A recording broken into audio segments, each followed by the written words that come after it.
காஷ்மீரில் தாக்குதல் நடத்திய தீவிரவாதிகளை ஆயுத குழு என பிபிசி குறிப்பிட்டதற்கு இந்தியா வருத்தம் தெரிவித்திருக்கிறது. அதனை அதிருப்தி தெரிவித்து மத்திய அரசு தனது கருத்தை வெளியிட்டுள்ளது. இது குறித்த கூடுதல் விவரங்களை நம்முடைய செய்தியாளர் சுசித்ராவிடம் கேட்கலாம். சுசித்ரா, பிபிசி எப்படி இதை குறிப்பிட்டிருந்தார்கள்? தற்போது மத்திய அரசு தன்னுடைய அதிருப்தியாக என்னென்ன அம்சங்களை குறிப்பிட்டு பேசியுள்ளார்கள்? மத்திய அரசு தற்பொழுது பிபிசி தொலைக்காட்சியினுடைய இந்திய தலைவர் ஜாக்கி மார்டினுக்கு அதிகாரப்பூர்வ நோட்டீஸ் ஒன்றை அனுப்பியுள்ளது மிக முக்கியமாக பார்க்கப்படுகிறது.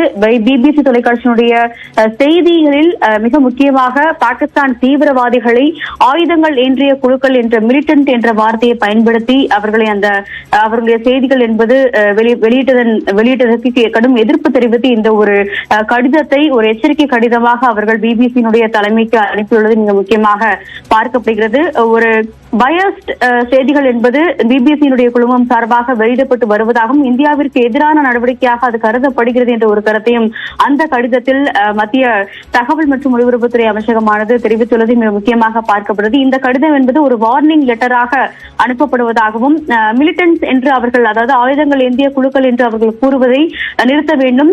பாகிஸ்தானின் எல்லை தாண்டி வந்த தீவிரவாதிகள் தான் 26 சுற்றுலா பயணிகளை கொன்றது என்ற ஒரு கருத்தையும் இந்த கடிதத்தில் மத்திய அமைச்சகமானது வலியுறுத்தியுள்ளது. மிக முக்கியமாக வெளியுறவுத்துறை அமைச்சகம் மற்றும் மத்திய தகவல் மற்றும் ஒலிபரப்புத்துறை அமைச்சகத்தின் சார்பாக இந்த கடிதம் என்பது பிபிசியினுடைய தலைமைக்கு எழுதப்பட்டுள்ளதாகவும் அந்த கடிதத்தில் அவர்கள் குறிப்பிட்டுள்ளது மிக முக்கியமாக பார்க்கப்படுகிறது. பாரபட்சமற்ற ஒரு செய்திகளை பிபிசி நிறுவனம் வெளியிட வேண்டும் என்ற ஒரு கருத்தையும் அவர்கள் அந்த கடிதத்தில் வலியுறுத்தியுள்ளார்கள்.